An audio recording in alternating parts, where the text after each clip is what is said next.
Margarita, Kirita, Kirita, Kestreli, Indere, Abba, Gabare, Rabala,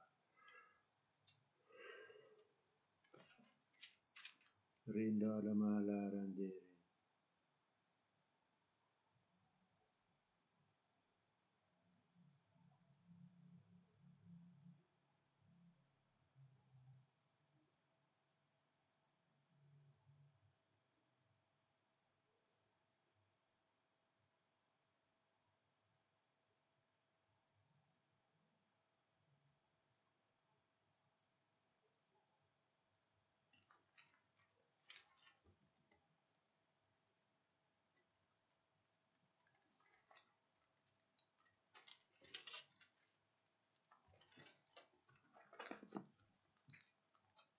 Panarata, Ramarata, Katarina, Arita, Katarari,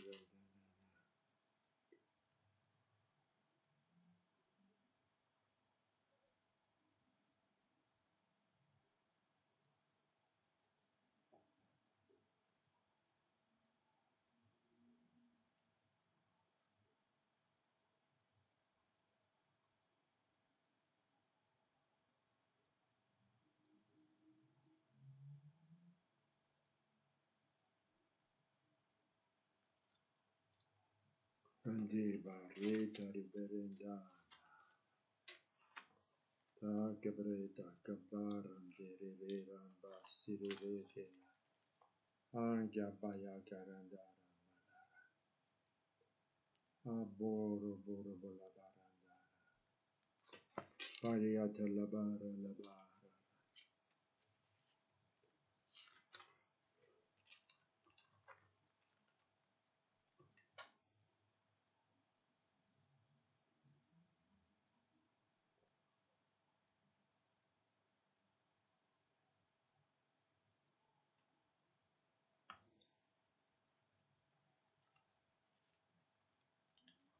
Azirena mere la rama,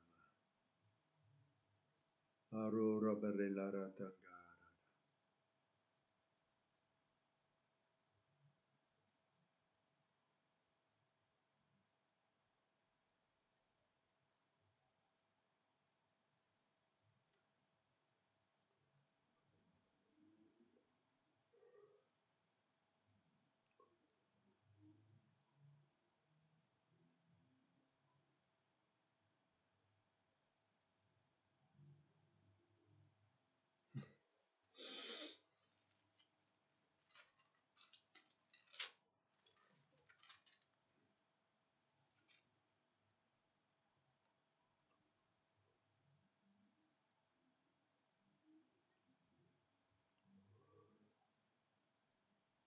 Labrito rama caterila mara terile rindana. Indrela mara bala magari la randana.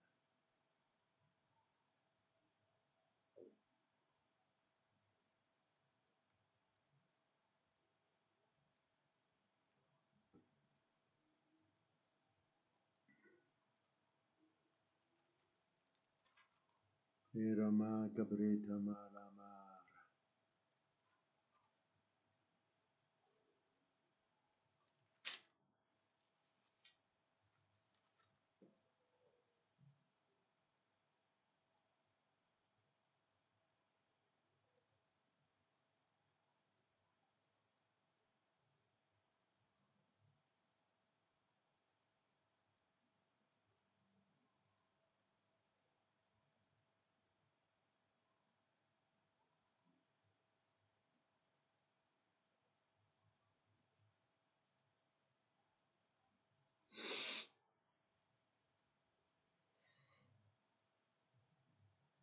Nekuta zabara lama katanderela.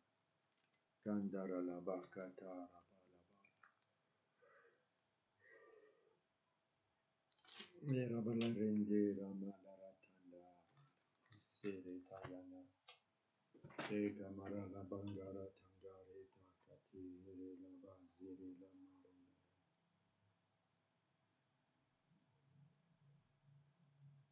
Inde cabreta bazare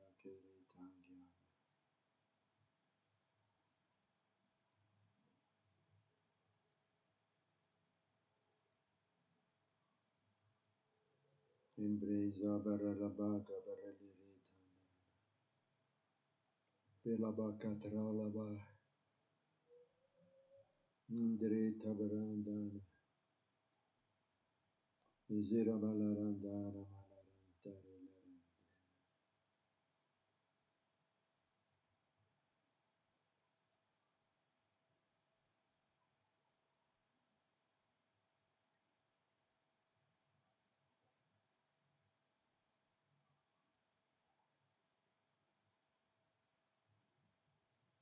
Amarella rama.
Induri ramara.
Uralanga amarala.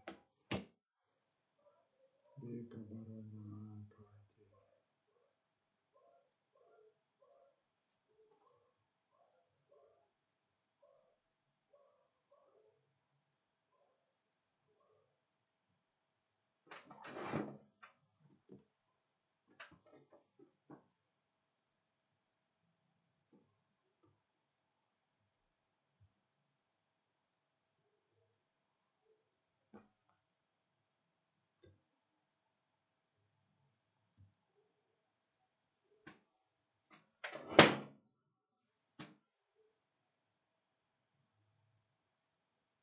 Jabrila Marakata Yamoke Siri Tandila Piramara Britiri Randanama Yabokuru.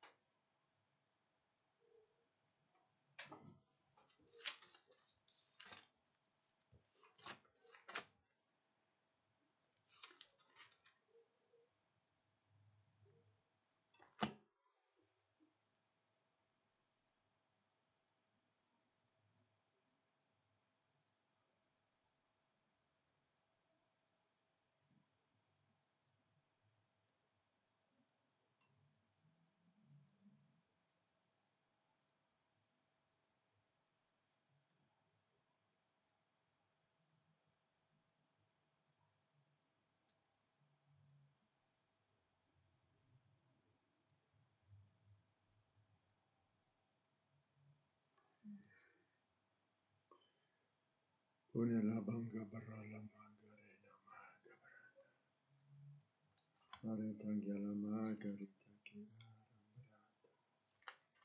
Ura la bara la bara malaranda.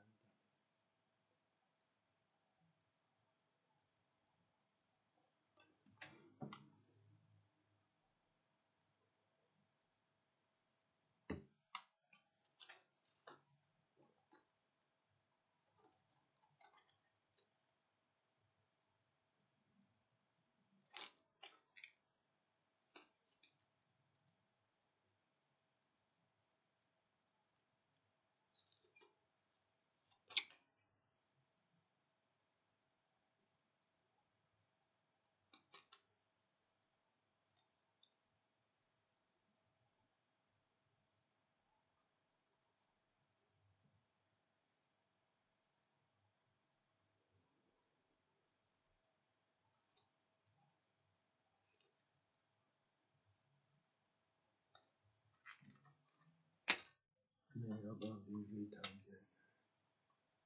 Nera banga mara.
Dear friends, I greet you in the precious name of our Lord Jesus Christ.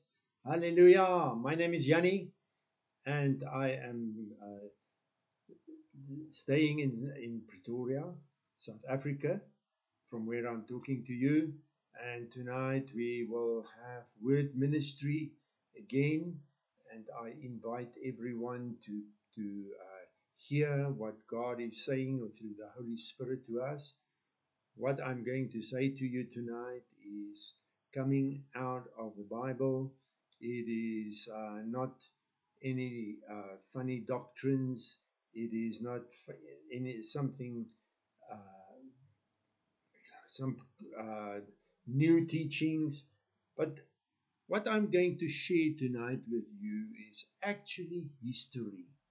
It is a lesson that we can learn out of history. But before that, let us just make a declaration and say, this is God's word, written by human beings, but inspired by the Holy Spirit. And it is written that the whole scripture is given by God, so inspired by the Holy Spirit. Therefore, this is the truth.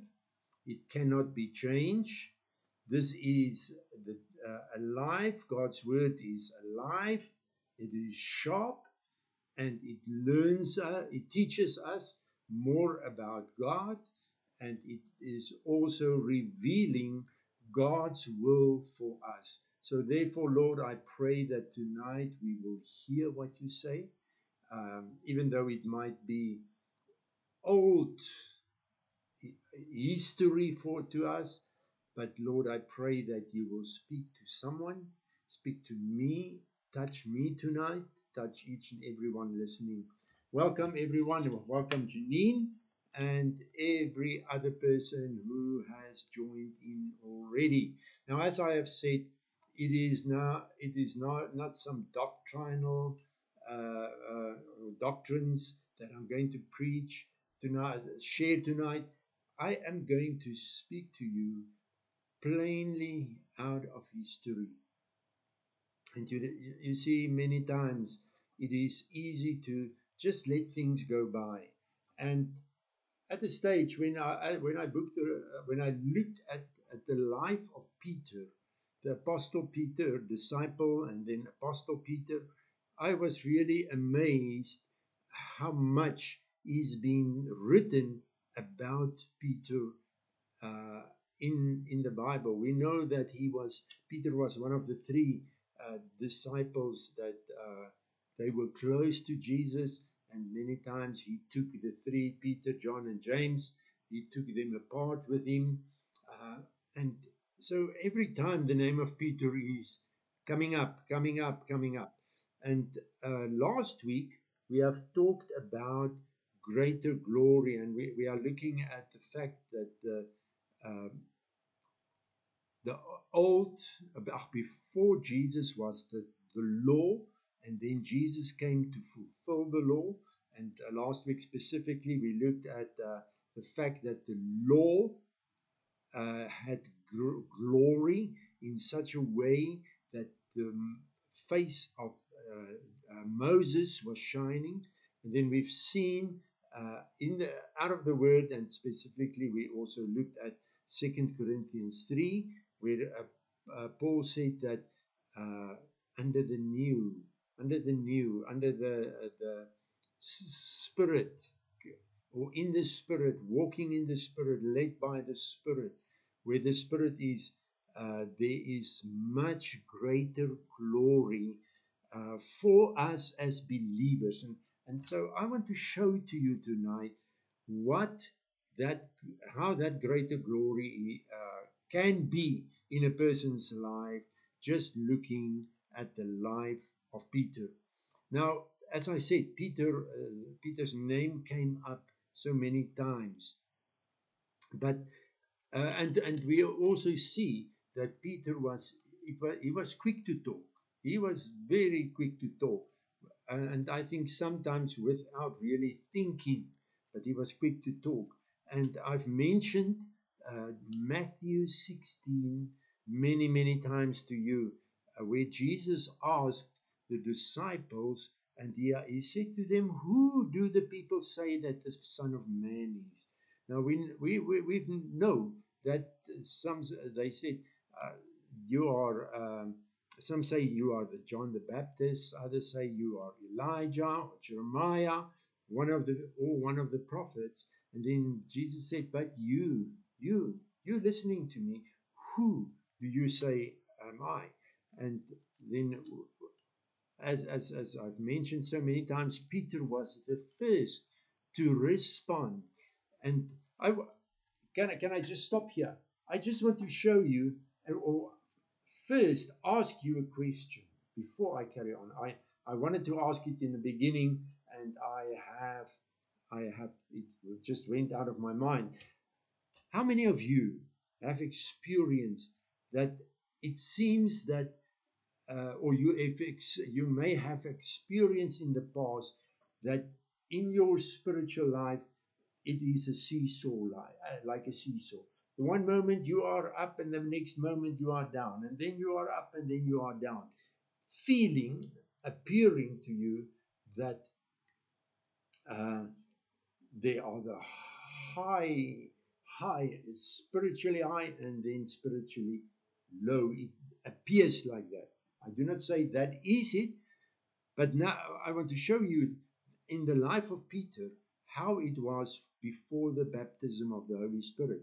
Here, when Jesus said, "Who do you say am I?" we know that Peter said, "You are the Christ, the Son of the living God."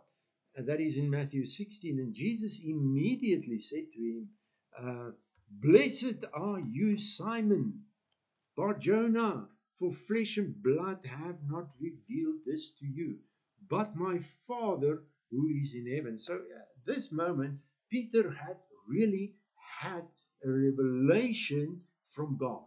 He had a revelation from God. He was not baptized with the Holy Spirit yet. Jesus gave them the Holy Spirit and sent them out.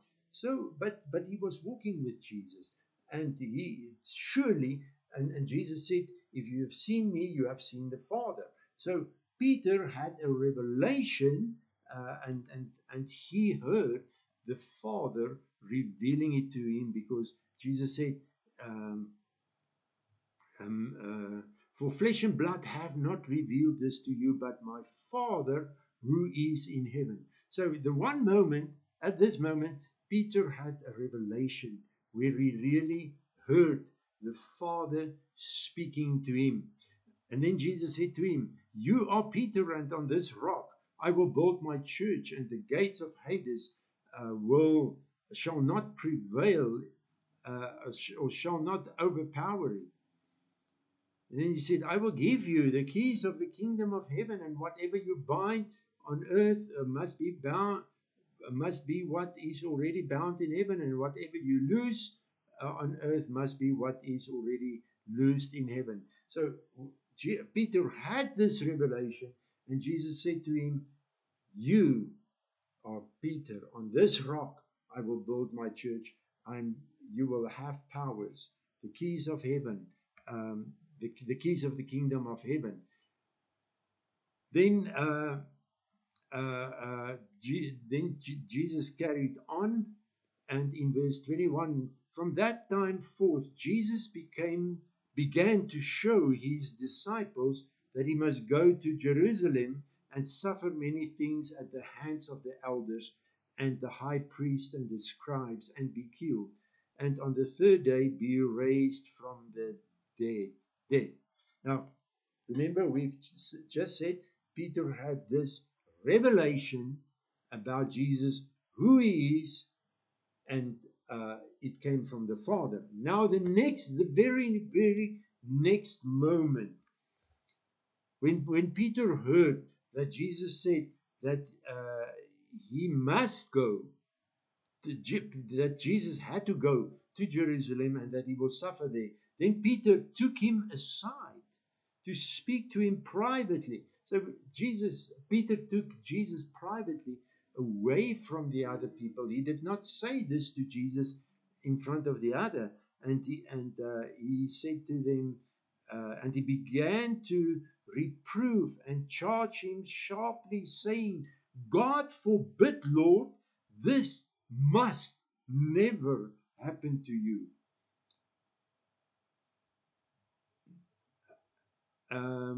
But Jesus turned away from Peter and said to him, "Get behind me, Satan. You are in my way. You are an offense and a hindrance and a snare to me, for you are minding what partakes not of the nature and quality of God, but of men." So the one moment Peter had this awesome revelation, heard the revelation, got the revelation from the Father that Jesus is the Christ, the Son of the living God. The next moment, when Jesus revealed further of the fact that went on explaining concerning the fact that he is the Son of God, revealing that he will had to suffer, Peter did not hear. You see, that is that seesaw. And how many times did that not happen to you? That the one moment you felt like you say, well, just bring the sick, bring the dead. I will pray for them. And then the next moment you felt like you don't even want to pray. You see, this thing. So Peter, the one moment explaining, hearing the word of God, hearing the Father, the revelation from the Father, and the next moment not hearing it. And remember, this was still in the time under the law, because this is what we are talking about, of the greater glory that is after the law. And then the other well-known part of Peter is in Matthew 26, where Jesus was speaking to the disciples, and that was basically the last evening that he were with the disciples, but where Jesus also said that in verse 31, then Jesus said to them, you will all be offended and stumble and fall away because of me this night. For it is written, I will strike the shepherd, and the sheep of the flock will be scattered.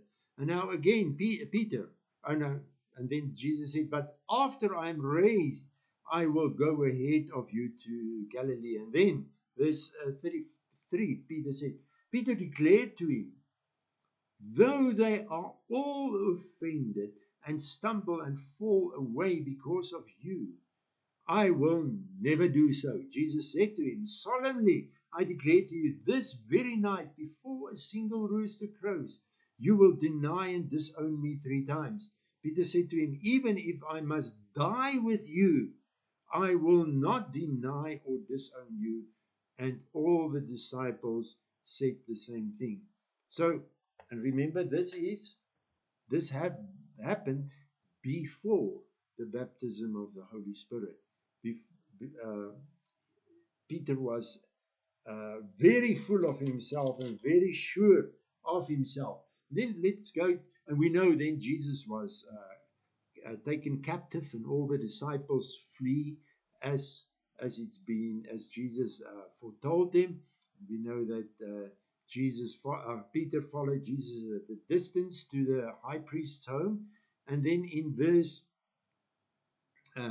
69, now Peter was he was allowed to go into the court, and in verse 69, now Peter was sitting outside in the courtyard, and one maid, listen to it, a maid, so it was a servant, came up to him and said, you were also with Jesus the Galilean. But he denied it falsely before them all, saying, I do not know what you mean. And when he had gone out to the porch, another maid saw him, and she said to the bystanders, this fellow was with Jesus the Nazarene. And again he denied it and disowned him with an oath, saying, I don't know the man. After a while, the bystanders came up and said to Peter, you certainly are one of them too, for even your accent betrays you. Then Peter began to invoke a curse on himself and to swear, I do not even know the man. And at that moment, a rooster crowed. So Peter was very sure of himself. He said that I will even die for you. Jesus said, you will deny me. And then Peter said, I will die for you. And then 2 times before them, in front of a maid who confronted him. He said, "No, I don't know this man." No, please, please make a note in your mind about this.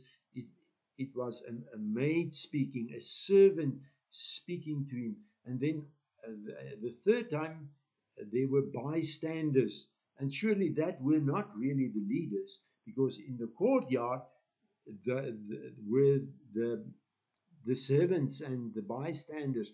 Inside the house, they were the rulers. They were the people of importance.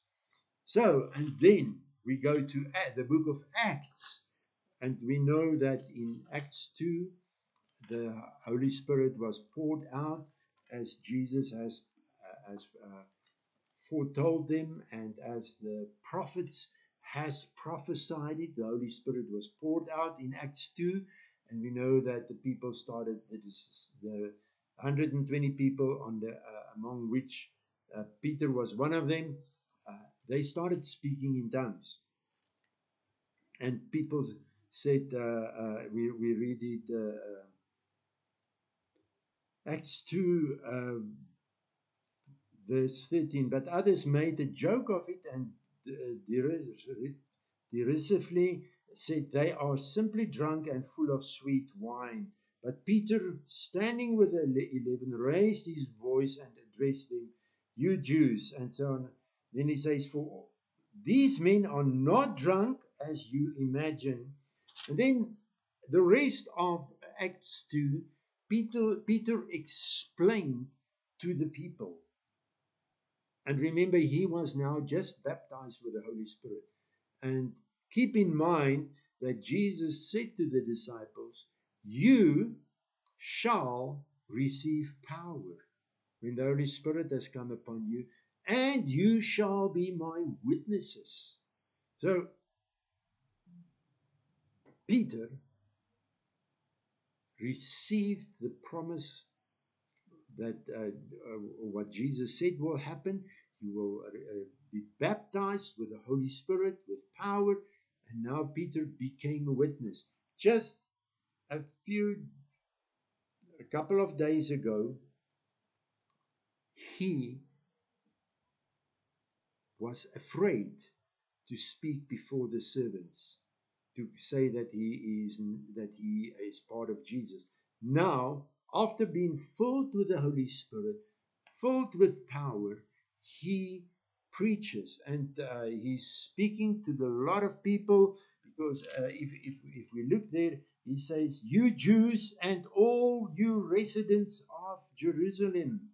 So he spoke to them, all the people that were there, and he told them what was foretold by the prophet Joel, and he preached and preached and preached. In verse 38, he said, "Repent uh, and be baptized, every one of you, in the name of the Lord Jesus Christ, for the forgiveness and release from your sins."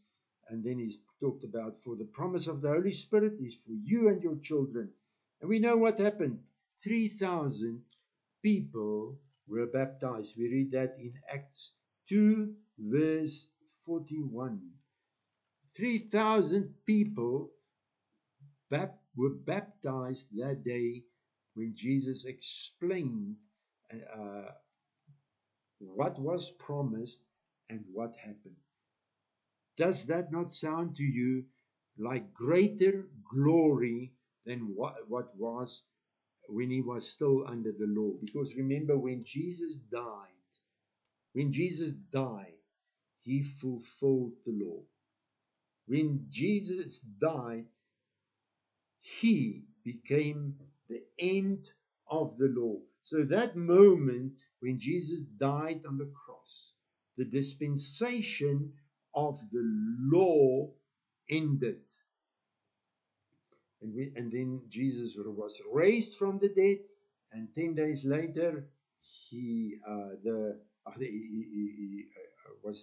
went back to the Father, and 10 days later, the Spirit was poured out. So, and from that moment, it was now in the dispensation of the Holy Spirit. surely as a start, where it is when the Holy Spirit was poured out on that very first day, 3,000 people were saved and were being baptized. Glory, that is what I would say, glory. Have you ever seen? Have you ever heard nowadays of 3,000 people being saved in one day and being baptized that same day? This is what happened after Peter experienced the glory and received the power of the Holy Spirit, being baptized with the Holy Spirit. And then we go on to just the next chapter, and we can. I invite you to read the book of Acts again. Now, in Acts 3, Peter and John went to the temple to worship, and there was the man at the temple gate. And he was, we read, if we go read further in Acts 3 and 4, we see that this man was over 40 years old. And this man was paralyzed from his mother's womb. So he was born lame. And we know this, what happened. The man asked Peter and John for a kind of arm, and Peter said to him, silver and gold we do not have, but what we give unto you. In the name of the Lord Jesus Christ, rise up and walk. And we know this man, he jumped up. Peter took him by the hand and pulled him up, and then he jumped up and jumping and leaping and praising the Lord. And they went into the temple, and the people inside the temple, they were very, very, very much surprised. And also there, after this happened, uh, um, in verse 11, now while he stood firmly clung to Peter and John, all the people in utmost amusement ran together and crowded around them in the porch called Solomon. And then Peter, seeing it, answered the people, you men of Israel. So now, in a public place, in the temple, where all the priests were, the scribes, the priests, the Pharisees, the Sadducees, all those people of importance in the time of the law. Now there, Peter explained to them. Now, remember, I want to go back. I will want to remind you again and again of the fact that Peter was afraid before servants to talk about Jesus, to say, I belong to Jesus. He was afraid that he might be killed. I'm sure that is why he was he denied that he knew Jesus, because he was afraid that they would also take him captive and even kill him. But now, being filled with the Holy Spirit, now being experiencing the glory of the dispensation of the Holy Spirit.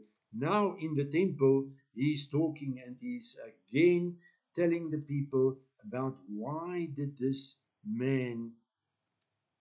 was he healed, and he talked to them about Jesus, and the fact that Jesus died on the cross. In Acts 4, and while, verse 1, and while they, that is Peter and John, were talking to the people, the high priests and the military commander of the temple and the Sadducees came upon them. And they were not happy with what Peter was telling. Why? Because what Peter told them, explained to them, was about the freedom of the Holy Spirit, the power of the Holy Spirit. And the priests, the high priests, and all the Sadducees, and those people, they were not happy, because this was completely the opposite, in contrast with what the law taught. So that was completely against what the law said. So we know that they laid the hands on them, arrested them, and verse Acts 4 verse 3. So they laid hands on them, arrested them, and put them in prison until the following day, for it was already evening. But many of those who heard the message believed. So they were talking in the temple. They were explaining in the temple. Because now, just before that, on the day when the outpouring of the Holy Spirit, 3,000 people were saved. Now in the temple, they were again explaining and preaching, and now we read, and their number grew and came up to 5,000. So glory, isn't that glory? So on the next following day, the magistrates and elders and scribes were assembled in Jerusalem, including Annas the high priest, and Caiaphas, and John, and Alexander, and all others belonging to the high priestly relationship. So all the important people now were together. Previously, Peter was afraid to speak before the servants about Jesus, saying that, or to agree that he knew Jesus. And now, verse 8, Acts 4 verse 8, then Peter, because he was filled and controlled by the Holy Spirit, said to them, rulers of the people and members of the council of the Sanhedrin. So then Peter talked to the rulers. He talked to the rulers, and he explained again to them about the salvation that is through Jesus Christ. And in other words, what he explained was about the fact that the law ended. He did not name it like this here, but that is what it surely is about, because what he said did not impress all these rulers. And but he carried on, and then in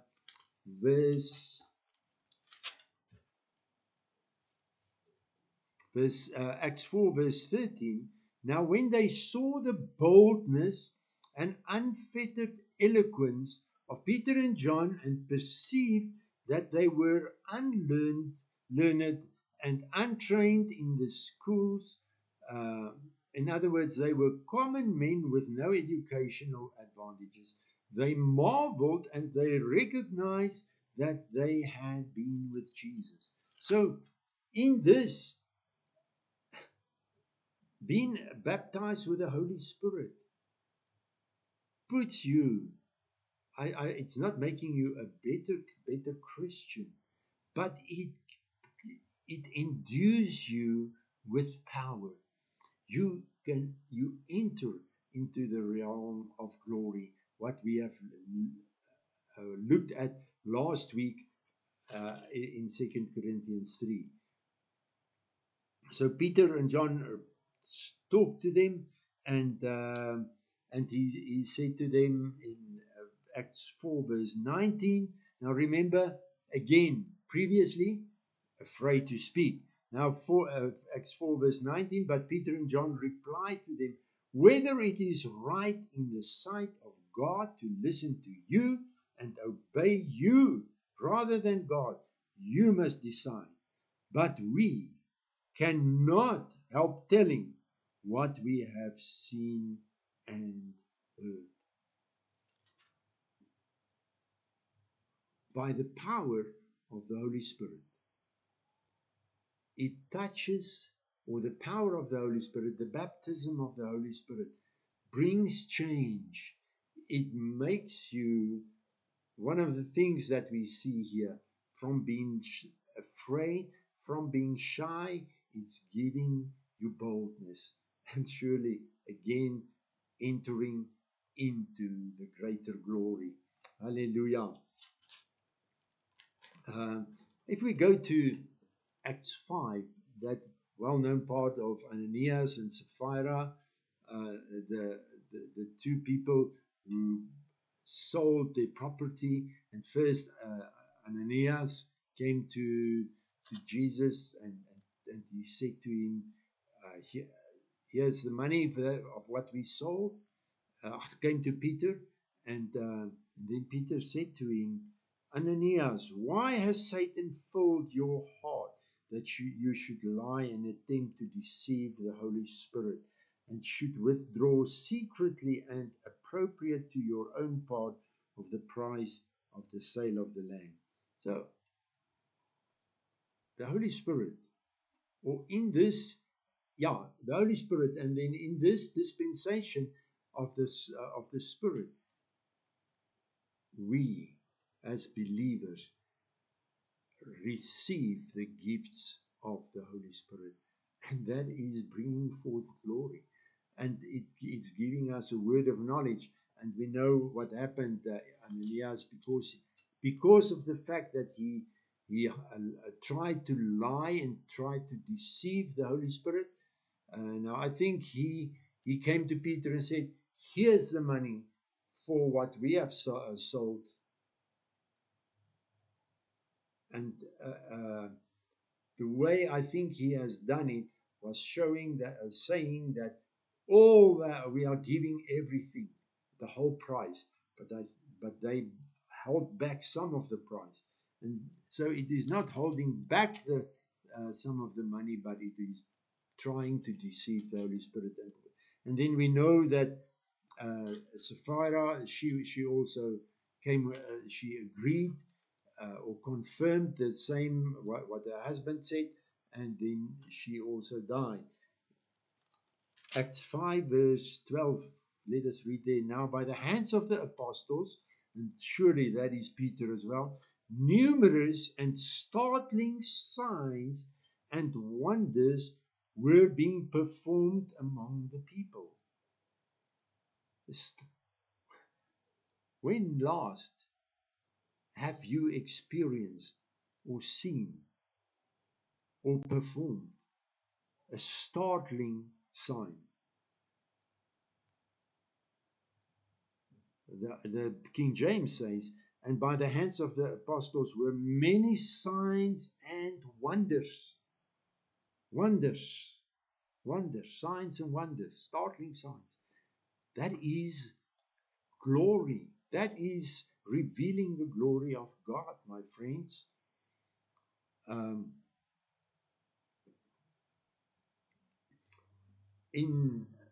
then we read in verse 15, so that they were, okay, now let's read verse 14. More and more they were being added to the Lord, those who believe, those who acknowledge Jesus as their Savior and devoted themselves to Him, joined and gathered with Him, crowds both of men and women. Verse 15, so that they even kept carrying out the sick into the streets and placing them on the couches and sleeping pads, in the hope that as Peter passed by, at least his shadow may fall on some of them. So surely it must have happened that when Peter walked and his shadow fell on sick people, that they were healed. Otherwise, why would the people brought the sick out onto the streets with a hope that the Peter's shadow would fall on them? So surely, when Peter walked, his shadow healed the people. Does that not say anything to you about the glory of God? The glory that is being of a greater glory than that of the Old Testament that passed away, that faded away, so that Moses had to put on a veil and the people would not see the glory. So, but now in the New Testament, in the Holy Spirit, in the time of the Holy Spirit, or the dispensation of the Spirit after Jesus died, glory, glory, glory, glory, numerous startling signs, wonders, people being healed by the shadow of Peter. In Acts 5, verse 29, now again, they were taken captive, and by the scribes and the Pharisees and the high priests order, and they were told not to speak. And in Acts 5, verse 29, then Peter and the apostles replied, "We must obey God rather than men." Speaking out, boldness by the Holy Spirit. Let's go to Acts 8, verse 15 to 17. Acts 8. And they came down and prayed for that the Samaritans might receive the Holy Spirit. Okay, but verse 14 says, now when the apostles at Jerusalem heard that Samaria had accepted and welcomed the word of God, they sent Peter and John to them, and they came down and prayed for them that the Samaritans might receive the Holy Spirit. For he had not fallen upon any of them, but that they had only been baptized into the name of Jesus. Then the apostles, that is including Peter, laid their hands on them one by one, and they received the Holy Spirit. So Peter, prominently, moving, powerfully, led by the Holy Spirit in the glory of God and revealing the glory of God. Acts 9, verse 32. We read, now as Peter went here and there among them all, he went down to the saints who lived at Lydda. There he found a man named Aeneas, who had been bedfast for 8 years and was paralyzed. So, how long are you struggling with your sickness? 2 months, 3 months, 1 year, 2 years? God can heal it. The power of the Holy Spirit is there to heal it, because Aeneas was bedfast, paralyzed for 8 years. And Peter said to him, Aeneas, Jesus Christ the Messiah now makes you whole. Get up and make your bed. And immediately Aeneas stood up. Then all the inhabitants of Lydda and the plain of Sharon saw what had happened to him, and they turned to the Lord. Greater glory. My friends, it is important that we will move in the Spirit and not being under the law. Now there was at Joppa a disciple, a woman called Tabitha, which means Dorcas. She was abounding in good deeds and acts of charity. About that time she fell sick and died, and when they had cleansed her, they laid her in an upper room.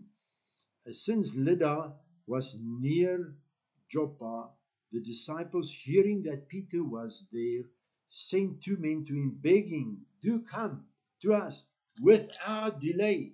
So Peter immediately rose and accompanied them. And when he arrived, they took him to the upper room. All the widows stood around him, crying and displaying undershirts and garments such as Dorcas was accustomed to make while she was with him. But Peter put them all out and knelt down and prayed. Then turning to the body, he said, Tabitha, get up. And she opened her eyes, And when she saw Peter, she raised herself and sat upright.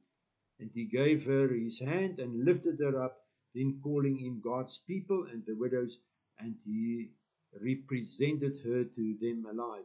And this became known throughout all Joppa, and many came to believe on the Lord, to adhere to and trust in and rely on him as Christ and as their Savior. Then I'm not going to read Acts 10, but that is the history of Cornelius, a man who was a centurion, and he was a devout man, venerated God, and treated him with reverential obedience.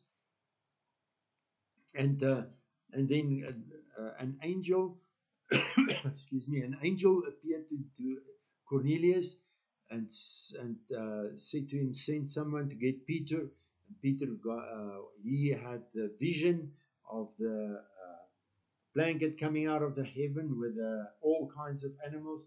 And then we know that God said to Peter, "Go to Cornelius." Cornelius and his whole family, all of them were saved, and they were baptized with the Holy Spirit.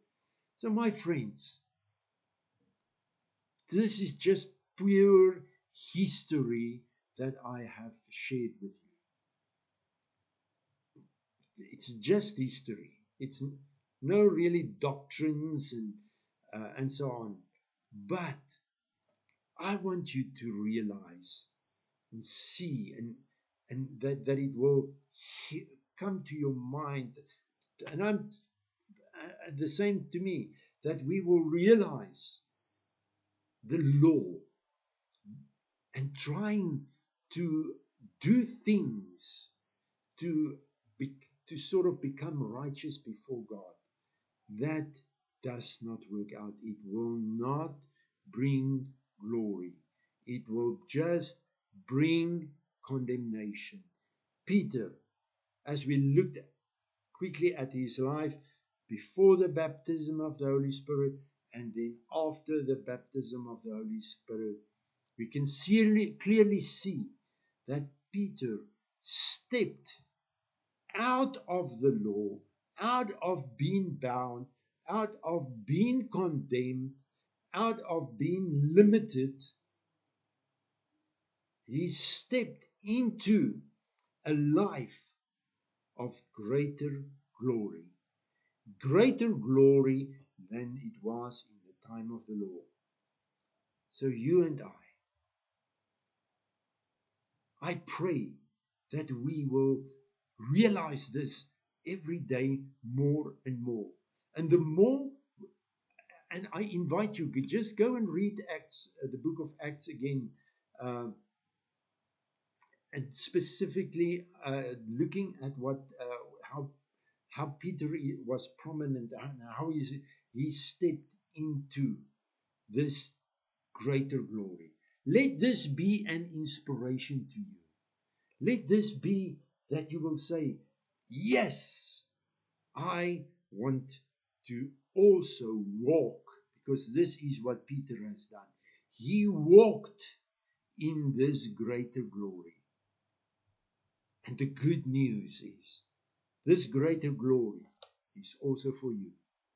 It is also for all of us who are believers, baptized with the Holy Spirit, even in 2025.